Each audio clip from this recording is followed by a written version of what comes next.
श्रीगणेशाय नमः।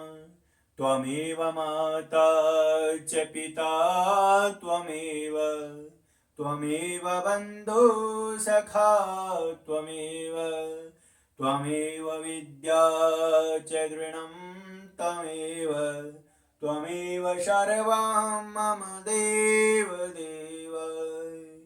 गजाननं भूतगणादिसेवितं कपितजम्बूफलचारुभक्षणम् उमासुतं शोकविनाशकारकं नमामि विघ्नेश्वरपादपङ्कजम्।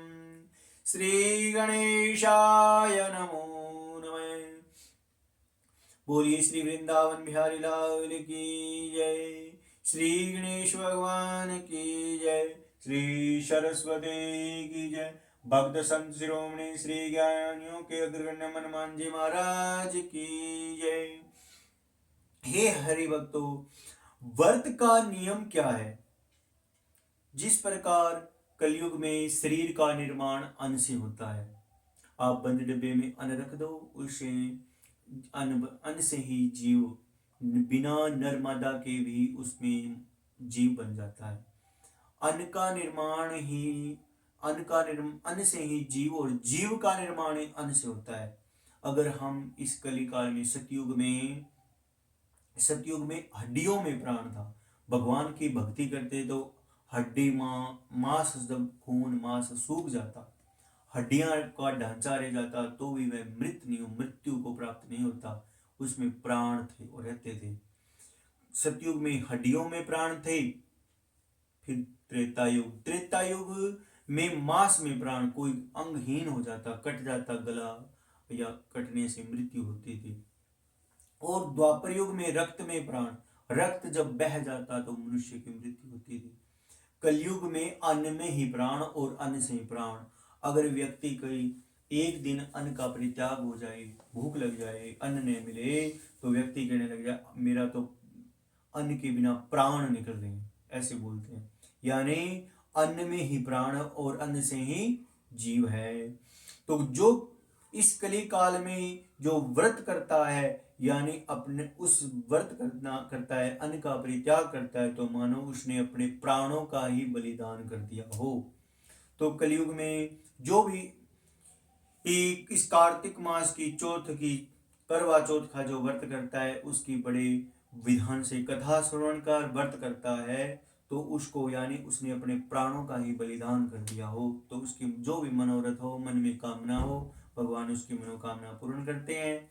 करवा चौथ व्रत का किस प्रकार भगवान का पूजन करना चाहिए? सूर्य उदय में उठकर हाथ में जल लेकर संकल्प करना चाहिए, अमुक अमुक तिथि वार नक्षत्र आदि जो हो उस दिन वह बोलकर कि आज हम जो करवा चौथ का व्रत कर रहे हैं, हे गणेश भगवान हमारे मनोरथ हो, मन में इच्छा हो, हमारी पति पत्नी में आयु की वृद्धि हो, हमारा पुत्र विवाह आदि की कामना हो, तो वह मनोरथों को सिद्ध हो, उसकी भगवान के सन्मुख जल रखकर संकल्प करना चाहिए।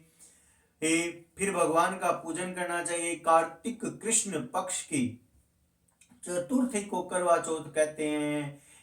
इससे गणेश जी का पूजन करके उन्हें पूजन दान से प्रसन्न किया जाता है। उसका विधान चैत्र की चतुर्थी इसमें लिख दिया है कि भगवान को दूर्वादि पुष्प आदि से नैवेद्य चढ़ाकर भगवान का गेहूं का भरवा और कलश आदि से जल लेकर, विवाह आदि कन्याएं चिन्नी का कलश लेकर उससे विधि विधान से भगवान गणेश जी की पूजा, अर्घ्य दीपक धूप लगाकर भगवान का पूजन करके कथा श्रवण करनी चाहिए।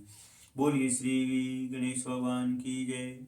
कथा पर आरंभ होते है, सुनो वीर हनुमान, राम लक्ष्मण जानकी सदा करो कल्याण। श्रोता और वक्ता, वक्ता से श्रोता बड़ा होता है, जो कथा को सुनता है वह भगवान कथा कहने वाले से बड़ा होता है। तो हनुमान जी महाराज जिस प्रकार भगवान के श्रवण राम रसायन तुमरे पासा सदा रहो, रघुपति के दासा जो रसियन है, भगवान के नाम का कथा का रसिक है, उसी प्रकार कथा सुननी चाहिए।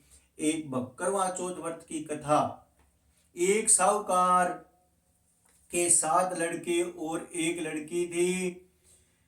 सेठानी के सहित उसकी बहुएं और बेटी ने करवा चौथ का व्रत रखा। रात्रि को साहूकार के लड़के भोजन करने लगे तो उन्होंने अपनी बहन से भोजन के लिए कहा। इसी पर बहन ने उत्तर दिया, भाई अभी चांद नहीं निकला है, उसके निकलने पर अर्घ्य देकर भोजन करूंगी।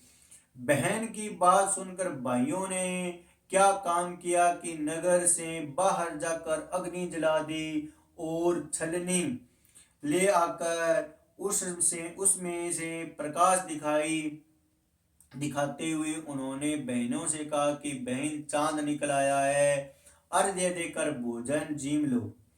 यह सुनकर उसने अपनी भाभीियों से कहा कि आओ तुम भी चंद्रमा को अर्घ्य दे लो, परंतु वे इस कांड को जानती थी। उन्होंने कहा, भाई जी अभी चांद नहीं निकला, तेरे भाई तेरे ही से धोखा करते हुए अग्नि का प्रकाश चलने में दिखा रहे हैं। भाभीियों की बात सुनकर भी उसने कुछ ध्यान नहीं दिया। वह भाइयों द्वारा दिखाई प्रकाश को ही अर्घ्य देकर भोजन कर लिया। इस प्रकार व्रत भंग करने से गणेश जी उस पर अप्रसन्न हो गए। इसके बाद उसका पति शक्त बीमार हो गया। जो कुछ घर में था उसकी बीमारी पर लग गया। जब उसे अपने लिए किए हुए दोषों का पता लगा तो उससे पश्चाताप किया। गणेश जी की प्रार्थना करते हुए विधि विधान से पुनः चतुर्थी का व्रत करना प्रारंभ किया और श्रद्धा अनुसार सबका आदर करते हुए सबसे आशीर्वाद ग्रहण करने से ही मन को लगा दिया। इस प्रकार उसकी श्रद्धा भक्ति सहित कर्म को देखकर भगवान गणेश उस पर प्रसन्न हो गए और उसके पति को जीवन दान देकर उसे आरोग्य करने के पश्चात धन संपत्ति से युक्त कर दिया। इस प्रकार जो कोई छल कपट को त्याग कर श्रद्धा भक्ति से चतुर्थी का व्रत करेंगे वे सब प्रकार से सुखी होते हुए क्लेशों से मुक्त हो जाएंगे। बोलिए श्री गणेश भगवान की जय हो। श्री गणेश भगवान की जय हो। गणेश जी भगवान की कथा। एक अंधी बुढ़िया थी, उसका एक लड़का और लड़के की बहू थी। वे बहुत गरीब था। वह अंधी बुढ़िया नित्य प्रति गणेश जी की पूजा किया करती। गणेश जी को साक्षात सन्मुख लाकर कहते हुए कि बुढ़िया माई तू जो चाहे मांग ले। बुढ़िया कहती, मुझे मांगने नहीं आता तो सो कैसे मांगू, क्या मांगू। तब गणेश जी बोले कि अपने एक बहू बेटों से पूछकर मांग ले। तब बुढ़िया ने अपने पुत्र और वधू से पूछा तो बेटा बोला धन मांग ले। बहू ने कहा कि नाती मांग ले। तब बुढ़िया ने सोचा कि बेटा बहू तो अपने अपने मतलब की बात कर रहे हैं। अतः उस बुढ़िया ने पड़ोसियों से पूछा तो पड़ोसियों ने कहा कि बुढ़िया तेरी थोड़ी सी तो जिंदगी है, क्यों मांगे धन और क्यों मांगे नाती, तू केवल अपने नेत्र मांग ले जिससे तेरी शेष जिंदगी बड़े हर्ष और आनंद से कट जाएगी।